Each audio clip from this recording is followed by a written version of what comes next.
음양오행과 주역 그리고 명당 제36회 주역과 주문왕 주나라의 세계관과 주역 역경은 유학에서 삼경 중 하나로 삼은 경전으로 세계의 변화에 관한 원리를 기술한 책이라고 일컬어지고 있다. 주역이라고도 한다. 한편 주나라 시대에 12글 더해서 주역이라고 부른다는 점에서 역경은 순전히 64개를 가리키기도 한다. 쓰여진 연대는 대략 동주시대 이전으로 추정된다.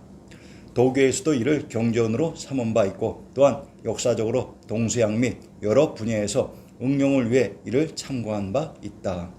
주례에 의하면 삼역 중 하나이다. 고대 중국에서는 나라마다 역이 있었으니 주나라의 역을 주역이라 했다. 주대에는 서죽을 써서 기륭을 점치는 방법이 행해졌다. 이러한 점의 말이나 점법의 정신을 해설한 것이 역경이다. 주대의 점사라는 데서 주역이라고도 호칭한다. 서죽을 제작해 남은 수가 홀수일 때는 양, 즉 짝수일 때는 이라 하여 그것을 3번 반복해 쾌상을 얻는다. 3번 반복해 얻은 8가지 조합을 팔캐라 한다. 곤곤, 진손 등이 그것이다. 팔캐를 알맞게 돌씩 조합하여 조합의 가능 한계인 64캐를 얻는다. 이 64캐 각자의 설명을 괴사라 하고 각각을 효라 하거니와 이 효를 설명한 것을 효사라고 한다. 이 쾌사와 효사를 역경의 경이라고 한다. 경의 해석이나 역의 정신을 표기한 것을 시빅이라고 한다. 역이란 바꾼다는 의미입니다. 즉 만약 인간의 운명이 절대적인 존재에 의해 예정되어 있다면 바꿀 역을 사용할 수가 없습니다. 절대적인 존재가 만들어 놓은 세계를 바꿀 수가 없기 때문입니다. 그러나 우리의 선조들은 운명 예전론이라는 것을 아예 믿지 않았습니다. 천신은 세상을 만들었다고 믿었지만 세상의 피조물인 인간의 운명까지도 천신이 만들었다고 믿지는 않았기 때문입니다. 천신은 어느 누구에게든 공평합니다. 인류 누구에게든 똑같은 혜택을 주며 아무리 천신을 향해 빌고 빈다고 해서 그 빈 행위의 주체에게 특혜를 주지는 않습니다.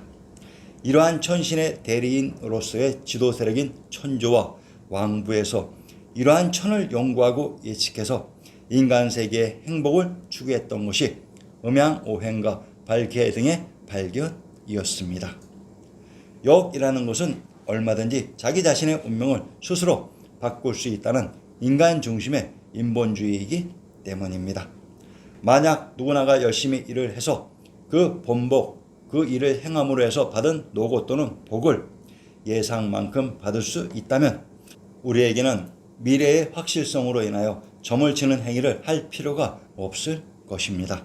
그런데 누구나가 열심히 일을 했는데 누구는 그 본복을 제대로 받고 또는 누구는 받지 못하며 또한 일을 하지 않았는데도 복을 받는 불확실과 불평등의 상황에 처했을 경우에는 점을 치게 되는 것입니다. 미래가 불확실하다는 것은 정해져 있는 미래가 없다는 의미이기도 합니다. 즉 인류 사회의 미래란 현재의 인류가 미래를 위해 준비하는 여하에 따라 바꿀 수가 있다는 것입니다. 점을 치는 행위는 미래의 불확실성에 대한 예측과 이에 대한 방비의 준비 단계이기도 합니다. 주역이란 주나라의 역입니다. 이 주나라가 바로 당군왕검 후손의 나라이기도 합니다. 주역의 풀이에 대해서는 추후에 자세히 전해드릴 것이며 이 주역을 행한 주체가 주나라의 왕실과 지도 세력이었습니다. 상부사 시대 역이라는 것은 지배 계급의 통치 논리이기도 했던 것입니다. 주문왕 64캐를 주문왕이 만들었다고 하는데 이분에 대해 살펴보겠습니다. 서백의 창 공계가 죽자 아들 창이서니 이가 서백이다. 서백은 문왕이라 했다. 후직과 공유의 유업을 따르고 고공과 공계의 법을 본받아 어진 정치를 돈독히 행했다. 늙은이를 공경하고 어린이를 사랑했다. 유능한 인재는 자신을 낮추는 예로 대하되 해가 중천에 뜰 때까지 밥 먹을 겨를도 없이 인재를 대했다. 인재들이 이 때문에 그에게 많이 몰렸다. 백이와 숙자는 고죽국에서 서백이 노인을 잘 보살핀다는 이야기를 듣고는 그에게로 갔다. 태전 경요 산이생 육자 신갑대보 무리도 그에게 가서 귀위했다. 숭후호가 은혜주에게 서백이 선행을 하고 덕을 쌓아서 제후가 모두 그를 따르니 임금에게 이롭지 못할 것입니다 라고 서백을 헐뜯었다. 제주가 바로 서백을 유리에 수감했다.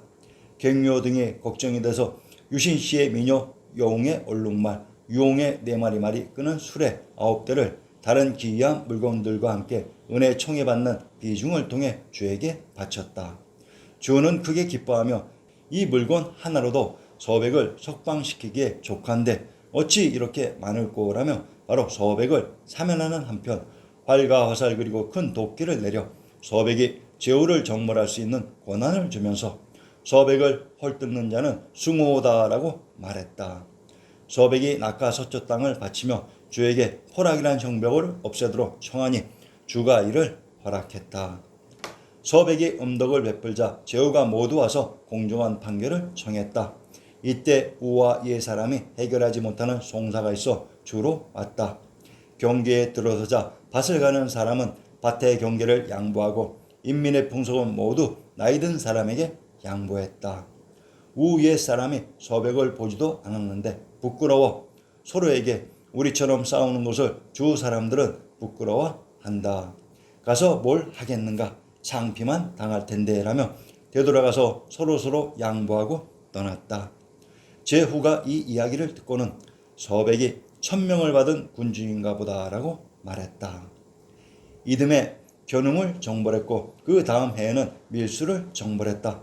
또 그 다음 해에는 기국을 무찔렀다. 은혜 조이가 듣고는 두려워 제주에게 보고했다. 주는 1000명이 있지 않던가 무엇을 할 수 있겠는가라 했다. 이듬해 우를 정벌했고 그 다음에는 숭후호를 정벌했다.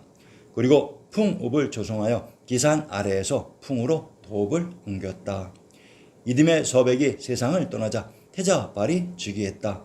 이가 무왕이다. 서백은 대체로 50년간 재위했다. 그가 유리에 갇혔을 때 역의 8캐를 64캐로 늘렸던 것으로 본다. 시인들이 서백을 이르길 1000명을 받아 왕이라 칭한 해가 우와 예의 송사를 해결한 때라고 한다.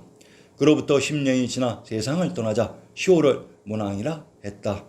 법도를 고치고 달력을 제정했다. 고공담부를 추진해 태왕이라고 했고 공계를 왕계라고 했는데 이것은 대개 왕업의 상스러운 징조가 태왕 때부터 일어났기 때문이다. 주나라 문왕은 무왕이 천하를 도모할 수 있도록 기반을 다지신 단군의 나라 고죽국 주나라의 문왕이십니다. 주나라 문왕이 천도한 풍읍이 전주인 풍패로 관중의 기산에서 주나라의 모국인 태빈 빈주로 다시 환도했던 것입니다. 그리고 이거 풍읍을 기반으로 제왕의 도시 관중에 있었던 황제국 은나라를 멸했던 것입니다.